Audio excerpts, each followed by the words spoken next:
Welcome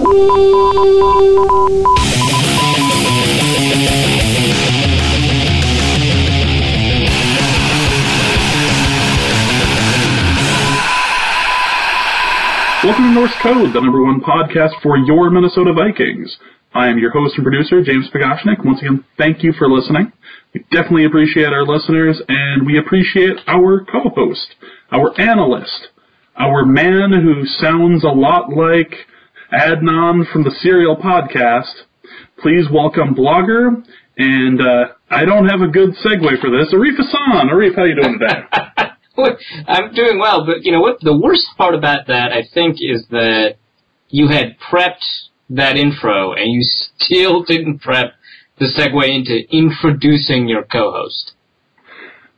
I feel like that's unnecessary. I feel like reading today that someone thought that your voice sounded like Adnan from the Serial Podcast it made things difficult. That simile, that comparison was just too good. In fact, as preparation for the show, I completely ignored all Vikings news that I could today, and instead just listened to all 10 parts of Serial, and I'm not hearing it. I have actually not listened to the Serial Podcast. How long have you been a member of Al Qaeda? How have you missed? That joke's actually dated now. That's how long have you been a member of ISIS? But ISIS isn't funny. Not that Al Qaeda is terribly funny, but it's a better line. I mean, it's like sort of the same way that like Nazis you can make fun of and they can be the butt of jokes, and no one's like, well, that's insensitive. Al Qaeda's become like a cartoonized villain. Nobody's going to sit up and defend the Nazis, right? No one's going to sit here and defend Al Qaeda. You guys can't make fun of those guys. No, how have you managed not to listen to that? Especially after Dusty went off on it back when that thing first started. He basically put a gun to my head and made me listen to it. And then put the body in the middle of the park in Baltimore. I must have lied to Dusty and told him I listened to it. We'll see. That sounds. Yeah, let's see if he listens to this episode and finds out that it was a lie. So we're actually going to do a little bit of a two-parter this week. We got all sorts of stuff that we want to cover, but we want to make sure that we get the cuts and everything taken care of first. So this is going to be a two-part week. We're going to release this one here on Wednesday, and then we're going to release the new episode shortly afterwards with a preview and guest for the 49ers game, and go over your questions with Dusty and Arif. We're doing a weird little combination here. But if you're looking forward to the question and answer section, you're gonna want to wait until Friday's show. However, we have tons of information to go through, including a talk about our Patreon page. Yay! Woo. The Way of the Future. Way of the Future! We have a page set up on Patreon that will allow you to donate to the show. If you want to do $1 a month, that would be awesome. We're interested in your tree fitty. All we're trying to do is keep ads off of this show. We are trying to keep it so that we don't sit here shilling Audible or J-Date or... J-Date. Yeah, no, I mean, yeah, you know, and other items that appeal specifically to the demographic that listens to this podcast, like J-Date or MeUndies. Yes, there we go. I'm tired of listening to MeUndies commercials on podcasts, aren't you? We try to avoid that entirely. We don't need Arif talking about MeUndies, and we don't need Dusty sitting here talking about the wonders that is DraftKings.com. I feel like we've covered for the last couple of weeks that we are not a part of DraftKings. But I just want to make it clear, we have no affiliation with DraftKings.com. DraftKings.com! That's right, DraftKings.com. But we have the Patreon page. We are also trying to find a way to send potatoes to Kyle. Dusty and I have not figured out this exactly how this is going to work, but it will include awful messages you can write on a potato. So as soon as we have the video up, we will have that posted for you. We'll let you know. And, yeah. So our Patreon page is up. Otherwise, you can donate to the show by going to NorseCodePodcast.com and scrolling to the very bottom of the page and clicking on the donate link. That was a mighty fine shilling. Should we talk about the final preseason game? There was a final preseason game? There was the final preseason game. So as it turns out, it's really difficult to go 5-0 in the preseason. The Giants did it last year, but that is by no means something that is easy to do. Yeah, it seems like, based off of our quick research, that before the Giants did it in 2014, the most recent time someone has gone 5-0 in the preseason was in 1997, when actually 4 teams went undefeated in the preseason. The Packers went 5-0, the Jaguars went 4-0, the Jets went 4-0, and the Steelers went 5-0. So 2 teams went 5-0 in the preseason in 1997 for some reason. But there you go. We did not, as Vikings fans, get to join that elite exclusive community of cheering for teams that went 5-0 in the preseason this year. But that is not the best preseason record in NFL history. Can you guess what it is? It is not the best preseason record in NFL history. I bet there was a time when the NFL had more than 5 preseason games, because that would be an awful idea. It was a terrible idea. But they did it, I believe, from 1960 to 1978. And a number of teams, as a result, went 6-0. So you have, or not even just 1960, all the way back to the 1950s. So the Bears did it in 58, the Cowboys 71, Lions in 52. But the most recent 6-0, and there's more between, the most recent 6-0 were the Pittsburgh Steelers in 1974. And that is a year, of course, that they won the whole damn thing. Well, good. So now that we know that, let's talk about something that has nothing to do with that, which is our loss. Now that we covered the record, let's talk about the thing that didn't happen, which was us making the record. So we lost. Mike Zimmer tastes his first defeat in the preseason. Tyler Heinecke played a hell of a little game. Our defense might not have shown up entirely, but Taylor wasn't bad. Yeah, no, he was pretty good throughout the game, which is probably largely responsible. I'm not going to say entirely responsible, because you have to take into account a lot of things, but largely responsible for the reason that the Vikings kept 3 quarterbacks on the roster proper, because after a game like that, it's difficult. And he did well in the previous game too. It's difficult to keep someone like that off of waivers. He was one of 2 undrafted rookies to make the team this year, I believe. I wish I had a list or something like that in front of me. I can do that, of course. But the point is that Heinecke had a pretty phenomenal game.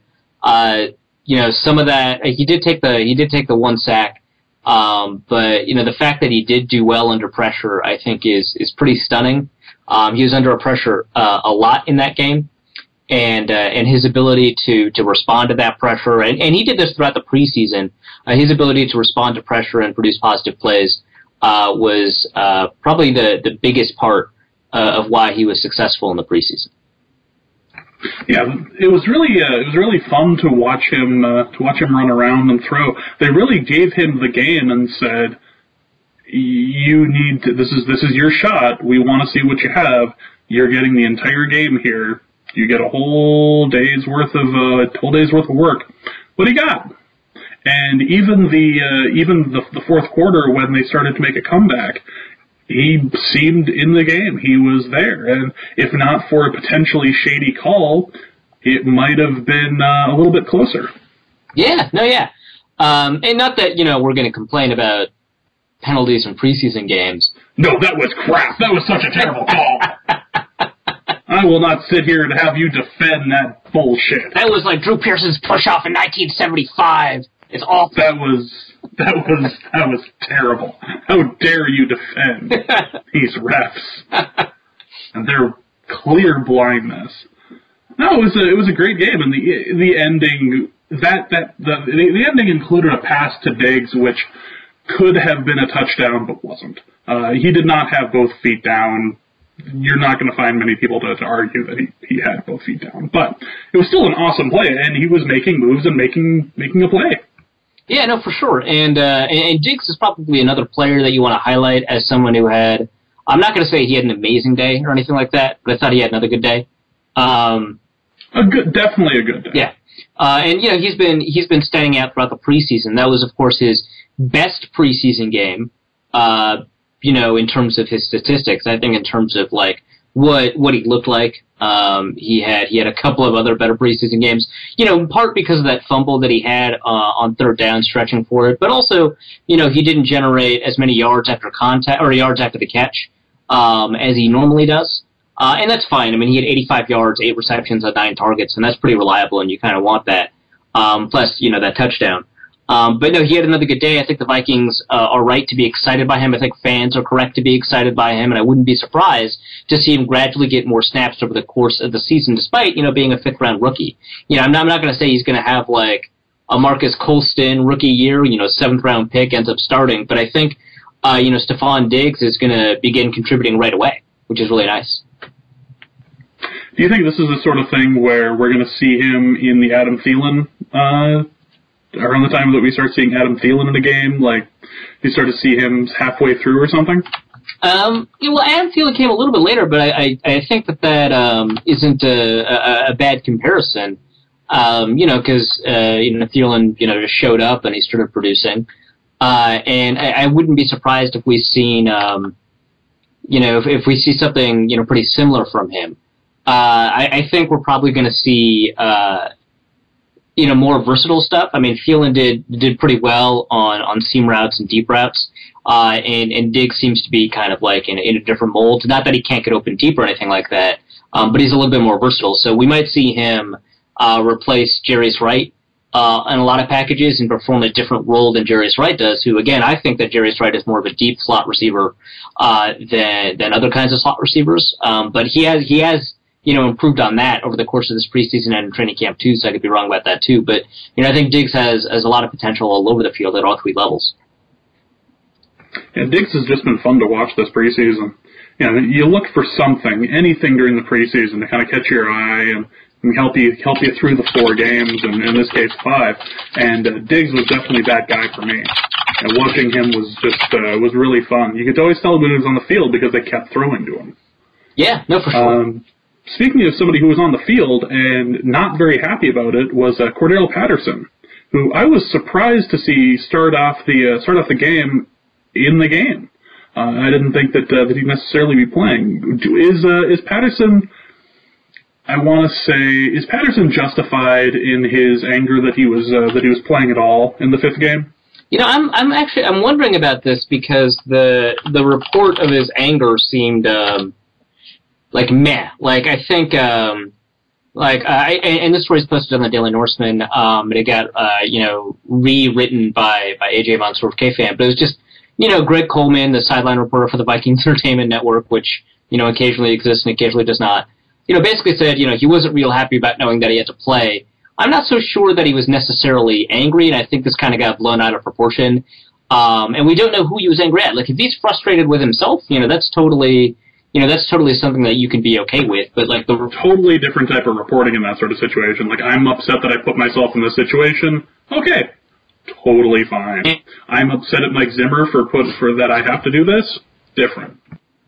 Yeah, and I think knowing sort of the subject of his anger, if it's him, if it's Mike Zimmer, if it's Turner, or just at the situation itself, I think that really drastically changes sort of our perception or interpretation of it. I would also be a little bit cautious just because, AJ kind of just really dislikes, Patterson. He's dug at Patterson a lot in training camp in the preseason. And I don't know, it seems like he has an axe to grind, and I would interpret his reporting, maybe a little bit through that lens. But also, Greg Coleman's words are already ambiguous, even taking aside the fact that we don't know the subject of his anger. But then also, we don't know the subject of his anger. So this is just not something that I would necessarily react to, just because there's not, enough information to really react to it. I mean, there is a potential for it to be really bad, or it's just a potential to be like being a normal story. Like, it's normal for athletes to be frustrated that they're struggling. Yeah, exactly. So it might have been a little blown out of proportion, or the Vikings Entertainment Network, which really only exists for 4 or 5 weeks a year, reported something, and it ended up getting a little weird. Yeah. I would be shocked to hear that something that was reported by Greg Coleman, while he was an excellent football player, might not have had all the information. Right, and I don't think that's, like, Coleman probably didn't realize he was, like, dropping what could have been kind of a bomb for a player that's, like, a lightning rod, I think, among Vikings fans right now. Because, I mean, the Vikings were perceived to have given up very much for him, and you know, they did. It's a first-round pick. No matter how you do the trade math, they got a first-round pick, and they used it. But it feels like sort of the frustration that people have with Cordero Patterson's a lot different than with other first-round picks, you know, except for Percy Harvin. You know, like Christian Ponder, for example. You know, people are just like, man, he sucks. But, I mean, they weren't like... People were trashing his play, but, you know, they got pretty defensive when people talked about his character. And we didn't actually know how hard of a worker he was. And, you know, for what it's worth, I thought he probably was a pretty hard worker until his final year with the Vikings. But, you know, you take a look at some other first-round picks, and, you know, people didn't seem to be as willing to trash him because, you know, the personalities didn't, like, you know, because there's people whose personality traits like correlate to other stuff that could be kind of annoying. So, you know, Patterson, you know, comes off as an easygoing person who likes to just sort of enjoy life, and, you know, and that's all fine and good when he's performing. But when he's not performing, you know, it's very easy to believe that this person's not a hard worker. And in fact, Patterson even admitted, I think, his rookie year, that he didn't work as hard as he should have. And, you know, that combined with someone being relatively easygoing, you know, I think made it easy for people to hate him. Whereas Christian Ponder, you know, he's had a reputation already of being a smart guy and you know, kind of a guy with a, you know, work ethic or whatever. But, you know, people weren't as willing to just throw him under the bus and trash his personality. We don't know how hard Cordero Patterson is working. We just know that he's not doing some stuff that we thought he would do from like a workout perspective. But we also know that he has been working extremely hard this offseason. I don't think there's any question about that. Going to, you know, whatever trainer from hell, I mean, that's really hard work. In my opinion, it's probably misguided work, but that's not an attitude problem for Patterson for me. And to refocus this into an attitude problem for Cordero Patterson was super easy, and I'm not so sure Coleman kind of understood what he was getting at, because that's the sort of story that you kind of want to clarify. That sort of attitude when you're winning and having a Rookie of the Year season is fine when that is happening, and that's it. But when you start struggling, that whole relaxed attitude, people are going, well, why aren't you studying more film? Why aren't you going out and working on your routes? You know, Ponder comes in as a smart guy and struggles. You're the smart guy. Why aren't you doing more for it? You know, the expectation of the fan that you are not doing as much as you can to make this team that we care about so damn much be better.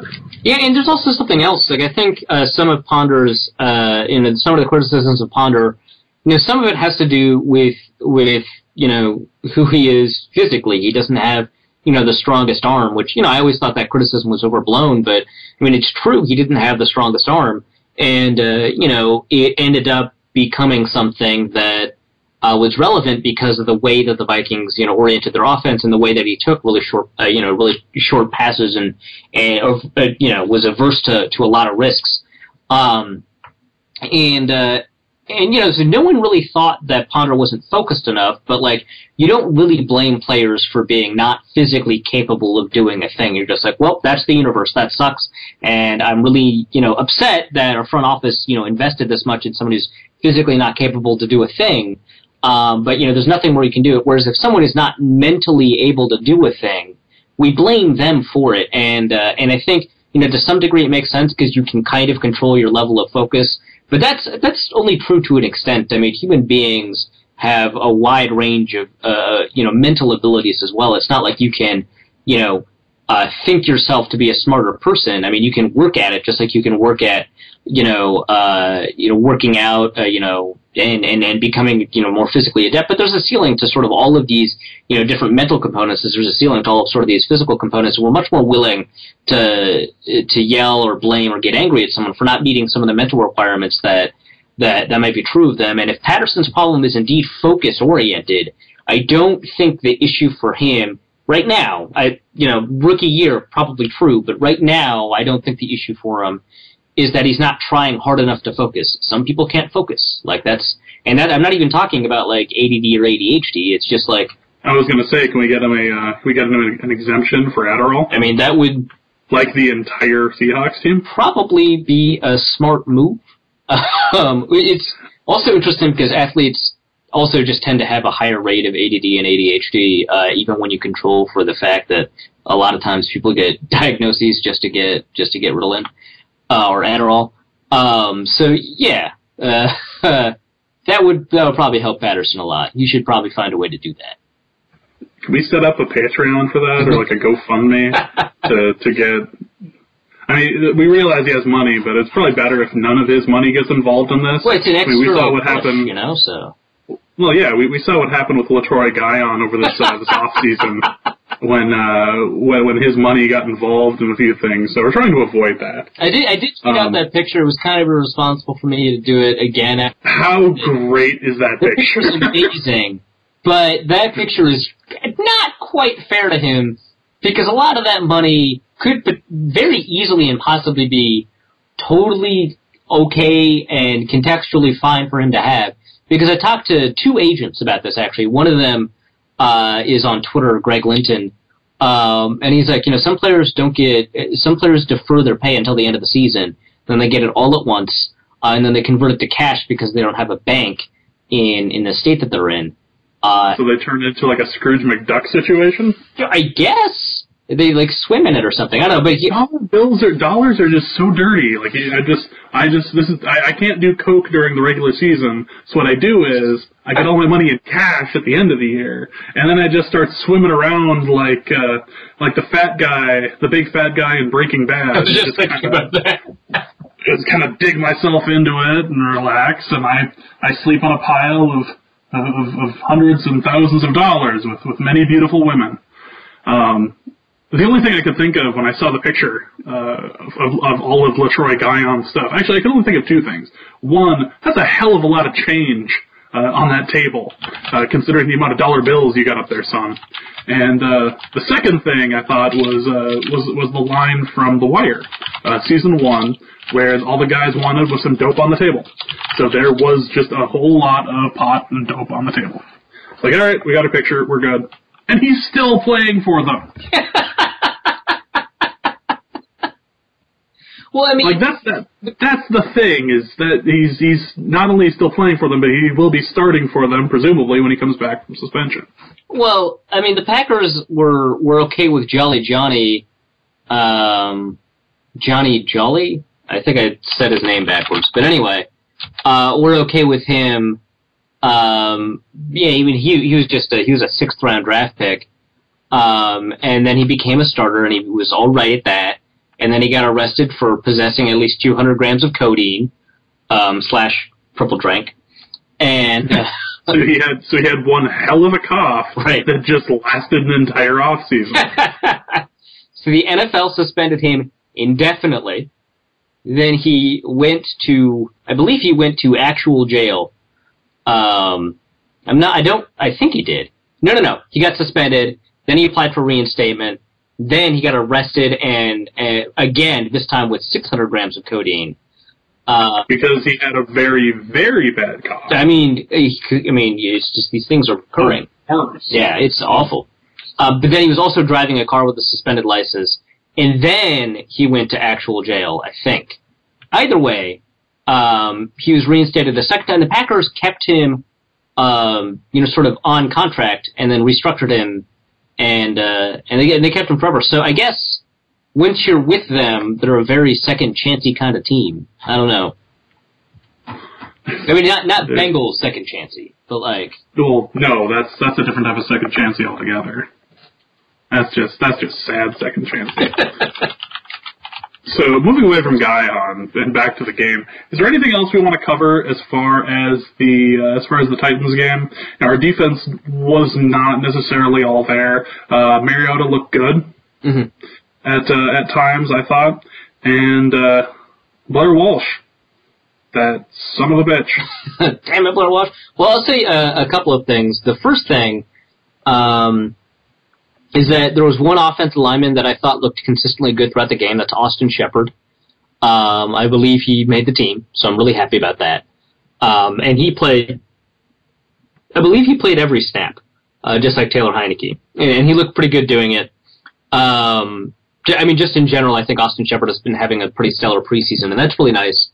And then I think aside from him, on offense, I mean, I got to stick up for my guy, Tom Farniok. I thought he had another good game, but that's all for naught, I guess. I don't think he landed anywhere, which sucks because I really like him, and I think he's a pretty good player. I think Zach Line was as good as he's been in the preseason so far. In that game, the fact that it occurred against sort of, the third and fourth stringers is a little bit frustrating, but you kind of want someone to beat up on players less talented, so that at least sort of establishes that he has a level of talent that could potentially be, rosterable. I'm still worried about him. I thought Don Williams looked pretty good again, especially, I think, in pass protection. So I'll say that on the offense. On the defense, I thought Scott Crichton had a phenomenal game, and it's been a while since we've seen any signs of hope from him. And I think that's good, and I think that's something to look forward to. The fact that he could have a rotational role, especially after he'd missed a lot of camp because of injuries. So, and it's not just in run defense, which is kind of what people were maybe expecting out of him, given sort of how well he can play inside and the fact that he's supposed to be backing up Robinson. I thought he did a pretty good job, rushing the passer too. And in general, I thought he had a good game.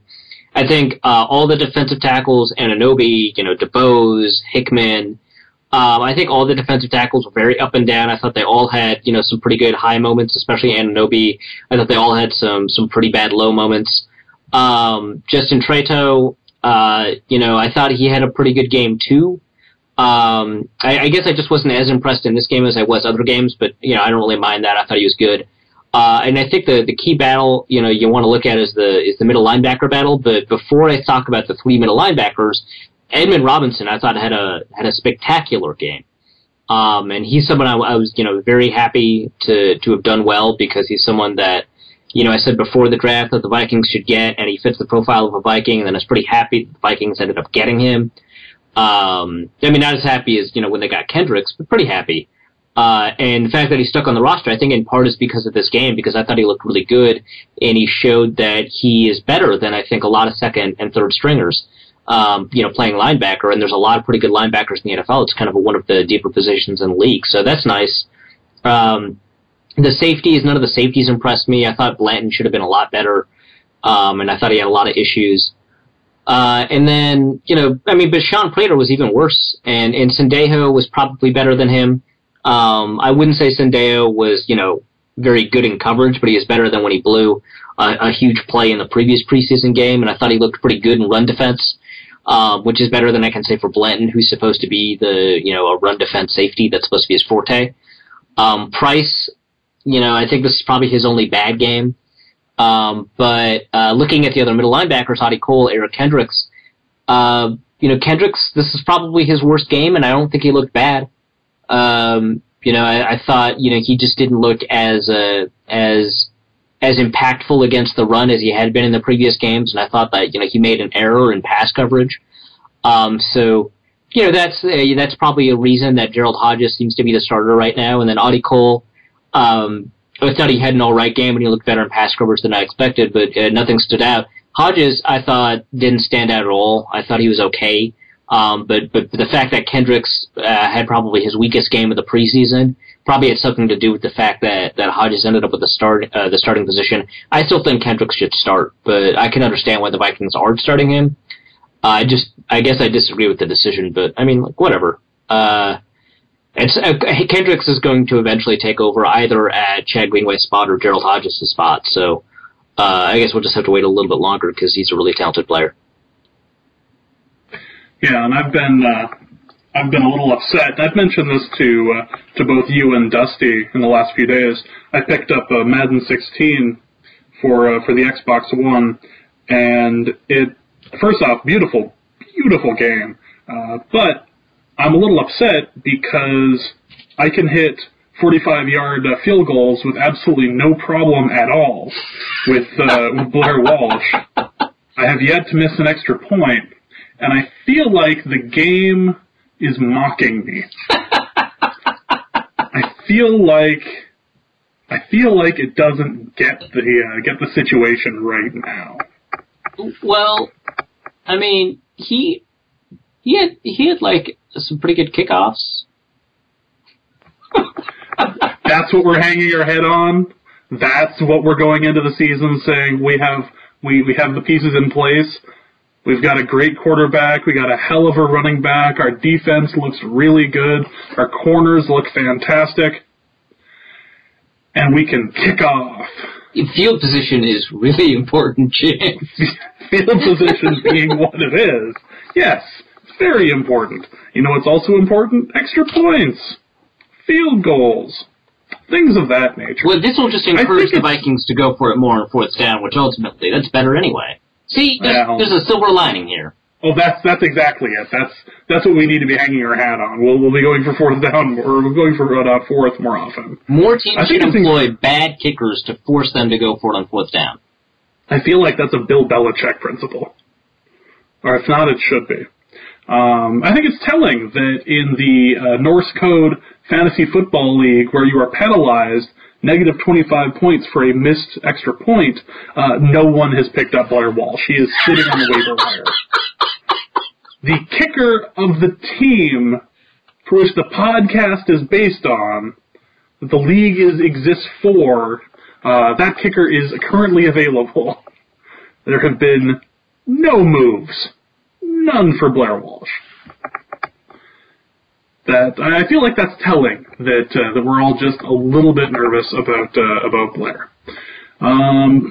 Should we go over some other cuts that happened? I mean, yeah, absolutely. We no longer have Babatunde. Ayabusi. Yeah. We don't have Babatunde to push around anymore. Can Babatunde move it? No. No, actually, I don't think you could. I don't think you could push Babatunde around. It'll be interesting to see if he ends up coming back next year for a team after spending a year kind of working on a few things. But Babatunde just didn't look right out there, I don't feel. Yeah, and, honestly...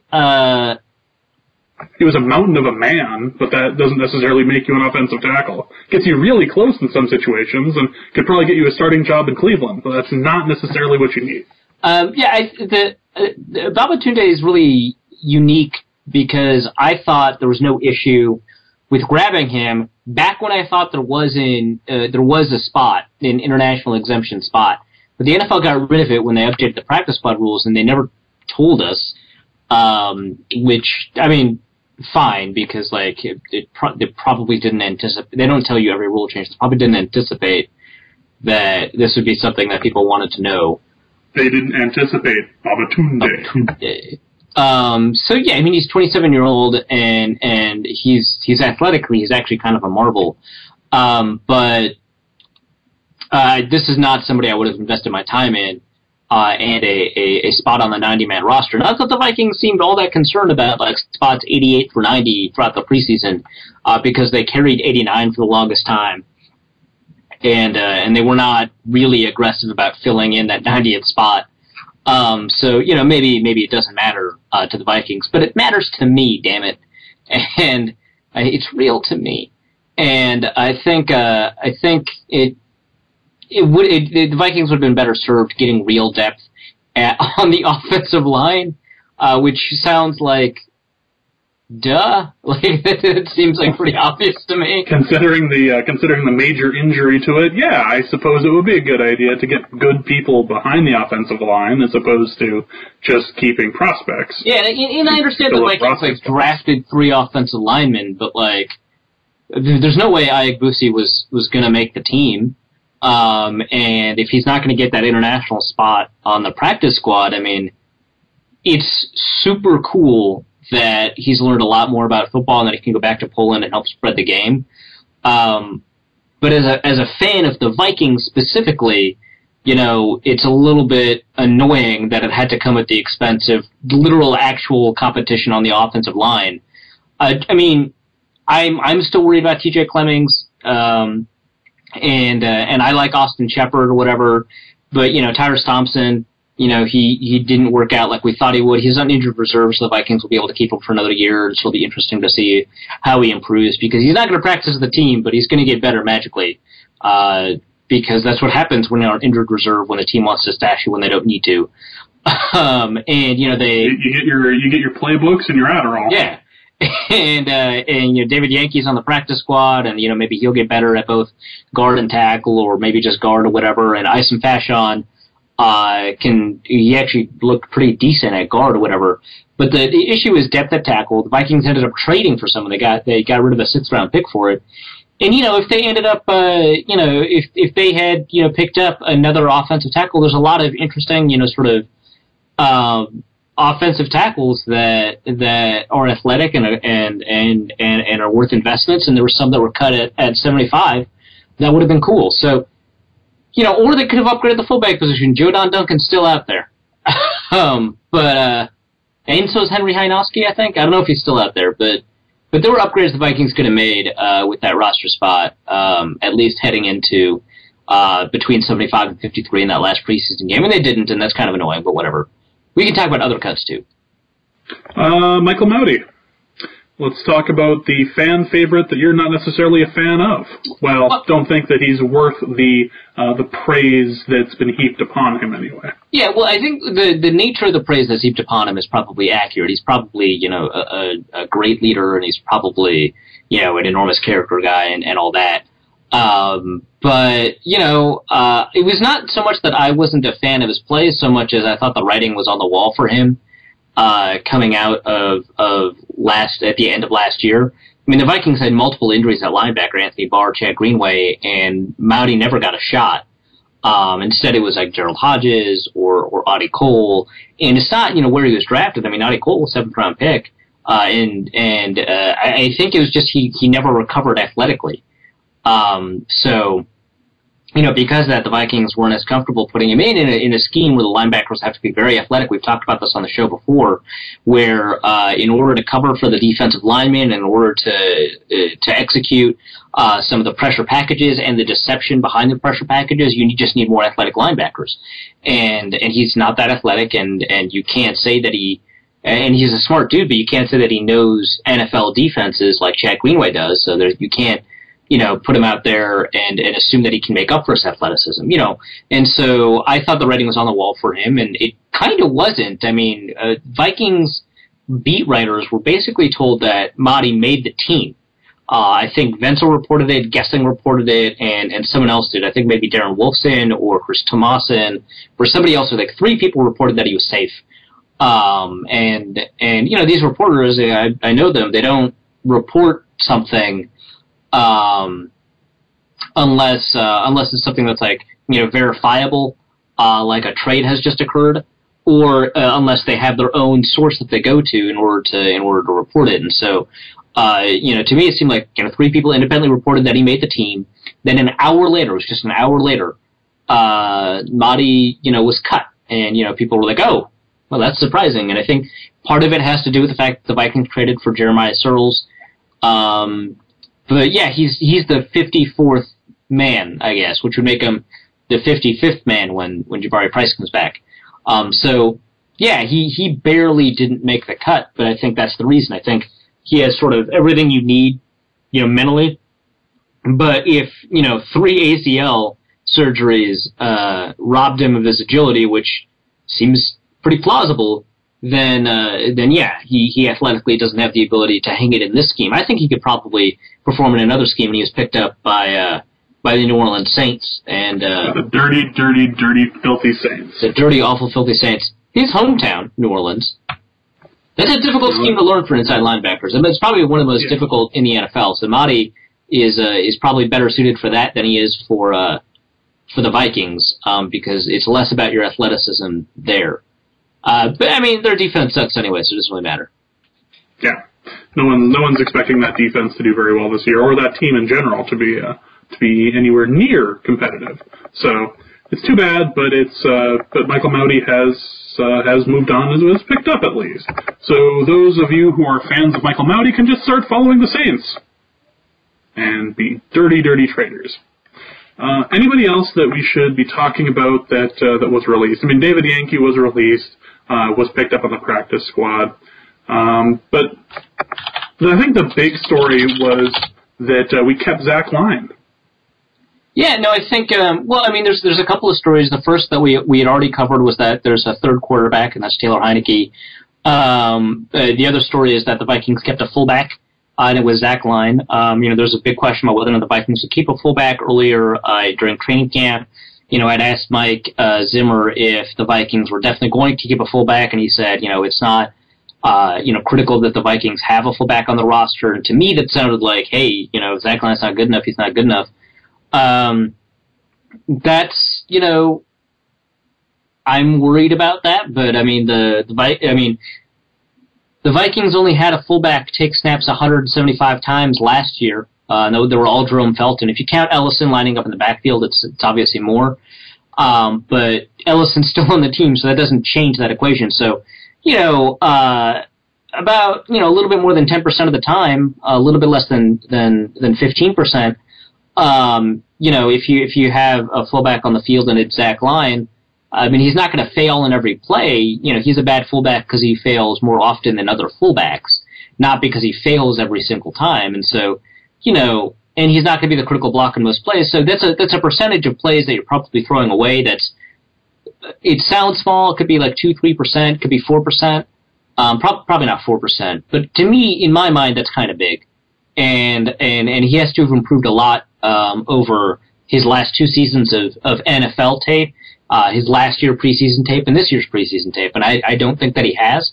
And unless they think of him as a short yardage back, which, I mean, they already have one in Matt Asiata, then I'm worried. I mean, fullbacks can be pretty useful in Turner's systems, the systems that he's employed in San Francisco and Washington and Dallas and San Diego and Cleveland. Fullbacks have all been pretty useful outside of just run blocking, and, maybe you could throw a couple of passes in the flat to Line. He seems to know what to do with those. He's pretty good at those.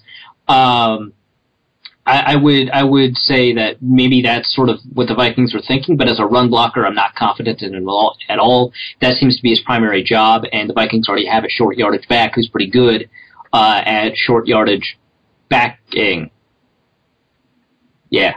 As long as we're being specific about his job skills, yeah. Yeah. So Zach Line stays on the team, and we have our 53 guys. And as you had mentioned, we also signed another player. We signed Jeremiah Siles, a guard. I don't know how to pronounce his name. I'm sure I could find out really quickly, but I won't. Jeremiah Searles, I think. We won't bother trying to pronounce his name until he makes a play. When he makes a play, then we will learn how to pronounce his name. That would be terrifying because it means he needs to be on the field, which means someone else got injured. So hopefully he'll learn to pronounce his name before he needs to get on the field, unless he plays special teams. Maybe then we'll know. But he'd block a kick for us. That'd be great. Hey, I thought that was a really good trade. I thought that was a really, really good trade. I mean, you could take a look at his Pro Football Focus scores, normal caveats apply. But I think the key there is, first, I don't think that the Chargers were going to cut him. I don't think that was the case. And the Chargers have a pretty deep offensive line this year, and it's been a while since I think the Chargers could say that because they had a lot of worries on their offensive line. If a decent look at sort of how he did in the preseason, he was our highest scoring offensive lineman. He was okay in pass blocking, great in run blocking. He's a swing guard and tackle. He started games for the Chargers, and he's played both guard and tackle for them. That's really valuable, I think, for the Vikings because, Sullivan, who knows what's going to happen with him. He's probably going to start week 1 based off of what the Vikings are saying. He's probably not based off of what the beat reporters are saying. You kind of want to hedge your bets, but, you've got Joe Berger and you've got Zach Heron, both of whom I like as players, especially as depth players. But if you got a guy you can play guard, And, Berger, if he's playing center, then you're down one depth guard. That's what Searles can do. If you got a guy who can play tackle, I think that's going to be really important because I think the Vikings have not a lot of choices at tackle. I mean, I like Austin Shepard, but, he's a rookie. He's a sixth-round rookie. And, who knows when he's up against, higher-level competition than he was in the preseason. I mean, not to say he didn't play, some pretty good players when he was, with Alabama, but you know what I mean. But, Searles has been good for the Chargers, and, I know a lot of Chargers fans were pretty upset when he's gone, and, for a depth offensive lineman to be traded and for fans of that team to be, a little bit miffed that he was traded away, I think it's a pretty good sign. I haven't seen a ton of him. I saw a little bit, and the little bit that I did see, and it was only one preseason game that I ended up taking a look at. I'll probably go into it deeper. But he was playing right tackle in the final preseason game against San Francisco. He had a pretty outstanding game. But I want to take a look at him, against, some higher level competition. So I'll take a look at him in 2014 and maybe another preseason game. But I thought, he moves his feet pretty well and he's a strong dude. And, I think those two things make for a pretty good backup player, and he's pretty smart. So I thought that was a good choice. And it makes me happier than the Babatunde signing makes me upset. Because that doesn't make me upset at all. I just think it was bad planning. But I think the Searles trade was good. I definitely agree. I think that whenever we're able to get something this cheap, that we should take it, especially when we can definitely use a guard. So let's move away from the land of the Vikings and talk about a couple of league news. And I realize I'm kind of stretching the whole league news thing here, but it was kind of impressive to see the entire listing of Vikings quarterbacks for the last 2 years end up getting dropped quickly by all their teams in one day. Yeah, it was stunning, wasn't it? It was bloodletting. It was Christian Ponder. It was Matt Castle. It was Josh Freeman. And I feel like I'm missing somebody. McLeod, John Balthasar, Bethel Thompson. He was also... There we go. MBT. So everybody got cut. Matt Castle got brought back because apparently he isn't ready to move from Buffalo, and they really hated the deal the Vikings signed with him, so they wanted to get him to sign to something else. So yeah, they didn't want to pay $4.5 million. They would rather. I mean, because when he signed that deal with the Vikings, he was a starter / backup, and it was pretty clear in Buffalo that he was only going to be a backup. So. Yeah. So now, who's the quarterback out in Buffalo now? Did they sign the Toronto truck driver, or the guy whose name sounds like a Toronto truck driver? The guy whose name sounds like a Toronto truck driver, but is clearly not one. Tyrod Taylor. He put together some pretty good plays for Buffalo in the preseason. He was on the bench behind a pretty good quarterback, the elite Joe Flacco, for 4 years, and he absorbed all that knowledge like a... Are you trying to just answer that question in just one casual aside, the elite Joe Flacco, or is that just what we're going to refer to him as on the show from now on? Well, yeah, until the bit dies. Is it like a Tribe Called Quest where we have to say the entire thing? Well, it's better the elite Joe Flacco. Yeah, the elite Joe Flacco. And he got to absorb all that knowledge like a sponge, like every bench warmer does. They automatically become better sitting behind an elite quarterback like Joe Flacco, and he's starting for Buffalo. Yeah, no, it was on cut down day. Every quarterback who was on the roster in 2013 for the Vikings was cut, including all three starters and MBT. The only person that seemed to keep a job was Joe Webb. How the hell are we living in that universe? What's even better is that Carolina for a little bit was jerking him around just like the Vikings did. They were like, I don't know about this quarterback thing. Maybe have you tried wide receiver?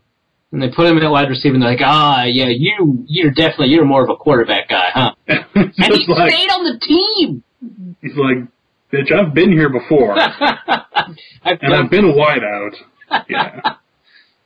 You don't know about me, apparently. Now, he found space on a roster with his talent level as the third quarterback. So he justified, there being 3 quarterbacks on a roster that has 6 running backs, including 2 fullbacks.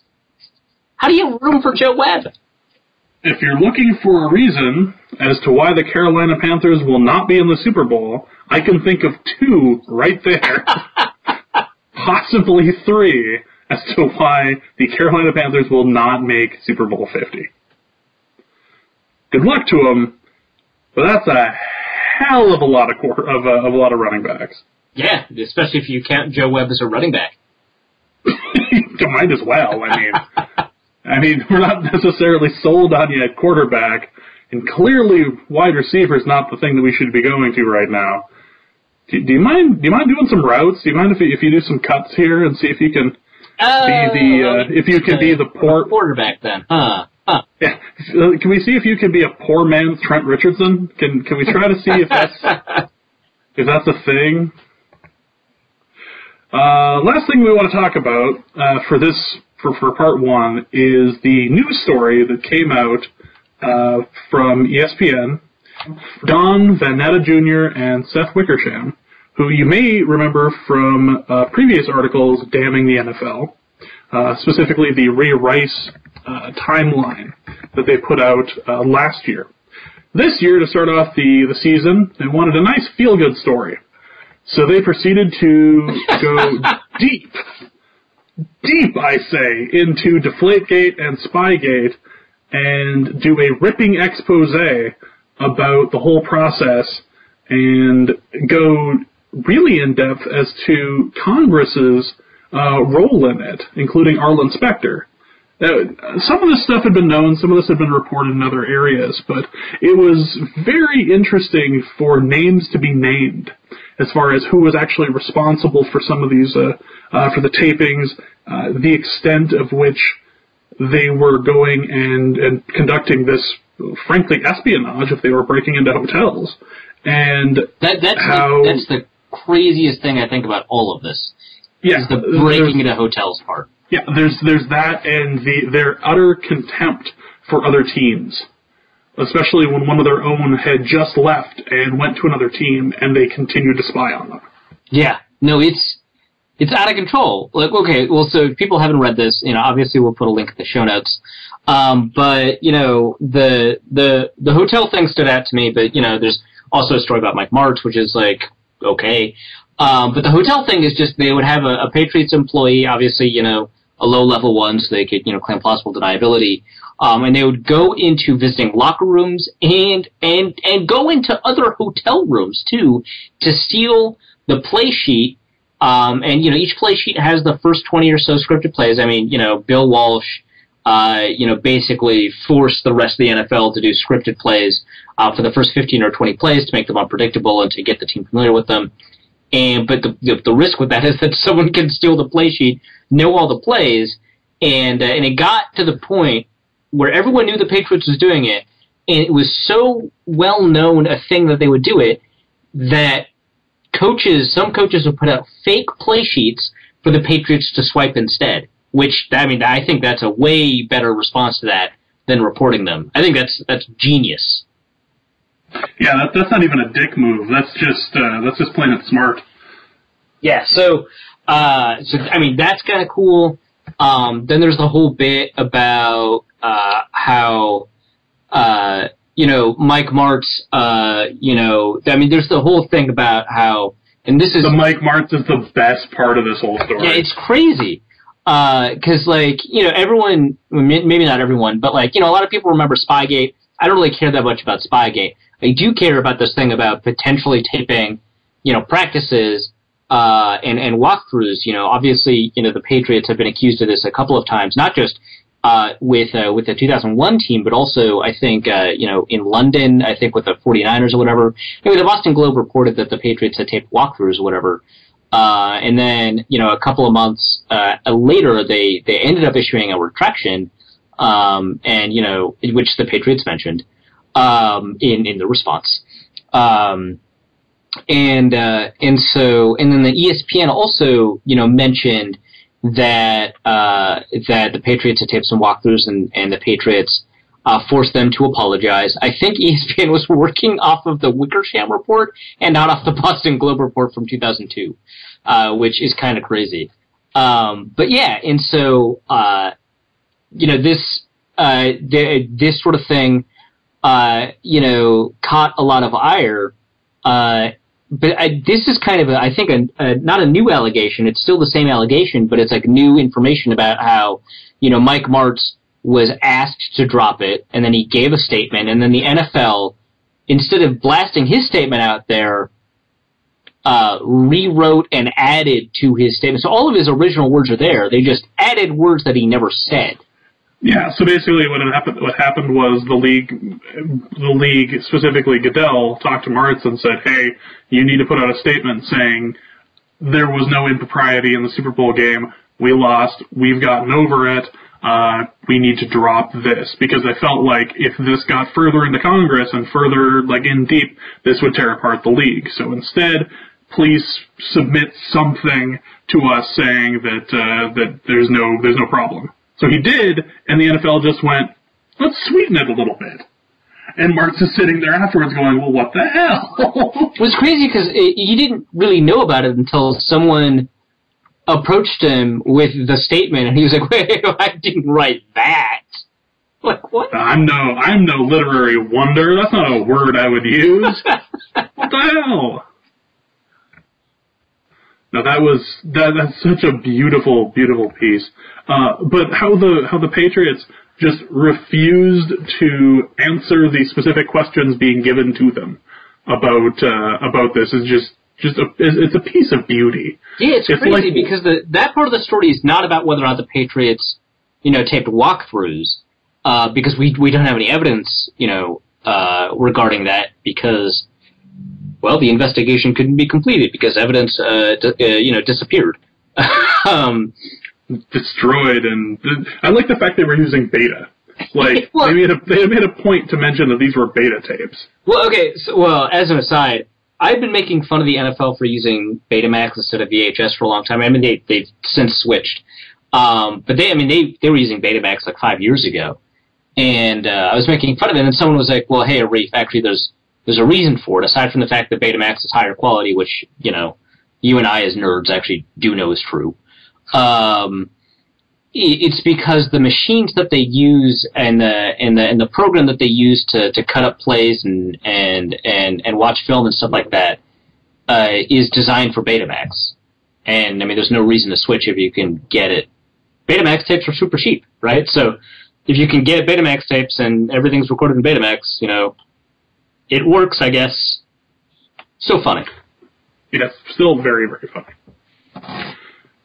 One other thing about this was just how the Patriots just wouldn't answer any of the questions correctly, or wouldn't answer the part that was being questioned. Right, because I cut myself off. Yeah, because the issue is not whether or not you did the thing, because we can't prove whether or not they taped walkthroughs or anything like that. Which is why these newspapers and ESPN ended up having to retract an apology with regards to that. The ESPN didn't even say that they did. The issue is that the NFL went out of their way to protect them and hide what could have potentially been a rules violation, but more importantly, not even investigate it. And the NFL basically ruined one of their tools for ensuring integrity of the game, so that the league wouldn't fall apart. Not whether or not the Patriots actually cheated, but that the NFL did a bad thing. And the Patriots' response to this is, hey, everyone who has accused us of cheating in this particular manner has apologized. Yeah, it was a lot like the cheating husband getting caught by the wife, and the wife going, well, you have Tinder on your phone. I found your Ashley Madison profile from the email list. You've been cheating on me, and we need to talk about how this is going to affect the rest of our lives. And the guy going, well, I've been using my phone, but that's not what we're here to talk about. Like, what? Yeah, exactly. It's exactly like that. Like, hey, like we've caught you about as red-handed as possible. Yeah, I've been using my phone. That's hardly a crime to be using a phone. Let's talk about the real ill here. Hey, so we caught you cheating on the SAT. I mean, you were looking at your students or your neighbors' answers and filling in those bubbles. Hey, well, okay. So I might have used a number 1 pencil, but I mean, that's not really a huge crime in the whole. No, you were looking at your neighbors. Look, we got to stop talking about this pencil thing. No one really cares. The Scantron sheet read it anyway. It's all fine. Yeah, it's all fine. I had to get up and get it sharpened a couple extra times, but it's fine. I mean, it's not a huge deal. It's listen, if they have a problem with it, fix the loophole. Which I think this is again, and if the Patriots had taped walkthroughs or whatever, that changes my stance completely. But literally every moment where the Patriots have been involved in a cheating scandal, I've been fairly non-responsive / don't really care, because Spygate, not a huge deal actually, because taping your opponent's signals is a widely held tradition in the NFL. Every team does it. The reason the Patriots cheated is because they changed the rule in 2006 from where you could tape, and so they were taping from the wrong location, and that was it. And every team in 2006 taped from those locations. The Patriots did not change their behavior from 2006 to 2007. They had to tape signals from another location. That's so totally normal that that's not a thing.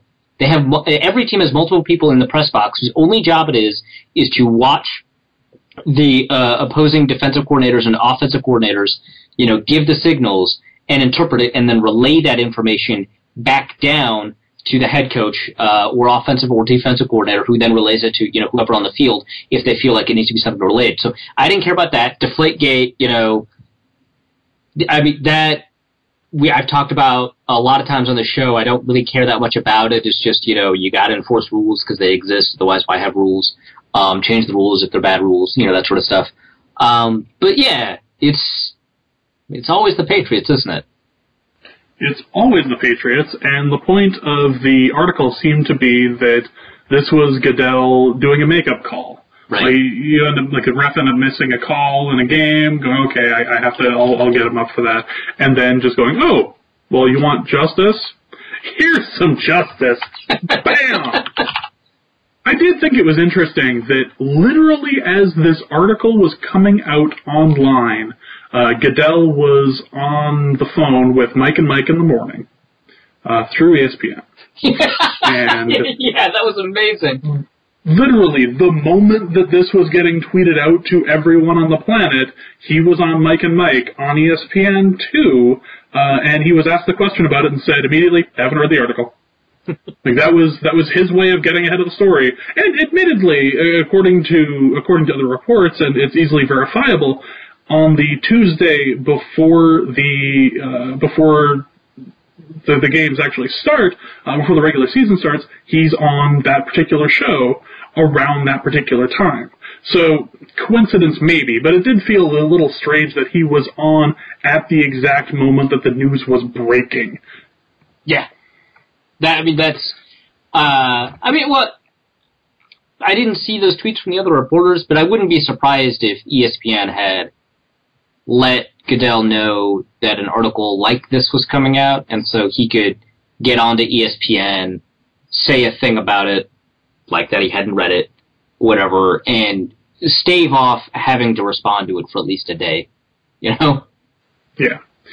He was already on TV when it first came out. He's already said something about it, that something being that he never read it. He did also say in the Mike and Mike article, or Mike and Mike interview, that he was open to changing his role in discipline as well, which I suppose means they may have an actually effective disciplinarian in their future. Yeah. That would be a fairly critical. I've always been annoyed and upset that Goodell has a stronger role in individual player discipline as he does. But it's also, it's in the CBA, and I don't want to blame players for having a poor negotiating position. In order to get more security, they gave up some control over the nature of their employment and stuff like that. I get it. I don't want to blame the players for agreeing to a bad CBA because they were always kind of screwed. People who criticize the players for agreeing to it kind of ignore the fact that their negotiating position is the worst in all of professional sports. And so, they chose security. They chose, security about the health of the players and security about, increasing sort of the financial, capabilities of their players, and gave up some of when you have a bad negotiating position, you're going to get screwed. So I get all that. But yeah, the CBA kind of allows Goodell to have a lot of authority. I guess not as much as he thought, but based on the Berman decision. I don't know if the Berman decision is going to hold up. But yeah, I think it's kind of crazy and nuts from an ideal world perspective. In an ideal world, the commissioner of the league would have individual control of each individual player's penalties. That's ridiculous, and I'm glad that at least there's words out there. I don't know if there's going to be action, but words out there that Goodell might reduce his role in individual. Did you like the Deadspin article about how the NFL needs a commissioner? I didn't see that. Oh, it was beautiful. It was talking about, it's time for the NFL, this $1 billion a year entity, to go out and get itself a commissioner. Its sister leagues, the NHL, the NBA, and Major League Baseball, all have commissioners, and we feel it's time that the National Football League has one as well. It's like a page and a half of just brilliant satire. That's so good. That's so good. Just gorgeous. All right. So enough on the Patriots, and enough on this particular part 1 of the podcast. We will be dropping our second part on Friday morning, most likely, with an interview with our guest about the 49ers. Who's our guest this week? It's Vincent Frank, who writes for Forbes. He produces original content for Yardbarker, and he's been on Sportsnaut, Fox Sports, MSN. And he's the head editor at eDraft, which is a wonderful site that another friend of the show, Luke Inman, writes for. Yep, that's true. So go ahead and look for that on Friday morning. We will be back next week as well, recapping the glorious victory that the Vikings will have against the sad and pathetic 49ers. But for Arif, my name is James, and our formula is this: keep Teddy alive, and we will see you on Friday morning. Norse Code is the official podcast of the Daily Norseman SB Nation blog and is produced with cooperation from Pompous Jerk Productions. Pompous Jerk Productions. Attitude with attitude. The opinions expressed in this podcast are solely those of their contributors and do not reflect official positions of the Minnesota Vikings, SB Nation, the Daily Norseman staff, or PJP. No information in this podcast should be construed as gambling advice. Please obey all local gaming laws. Our formula is this: we go out, we hit people in the mouth.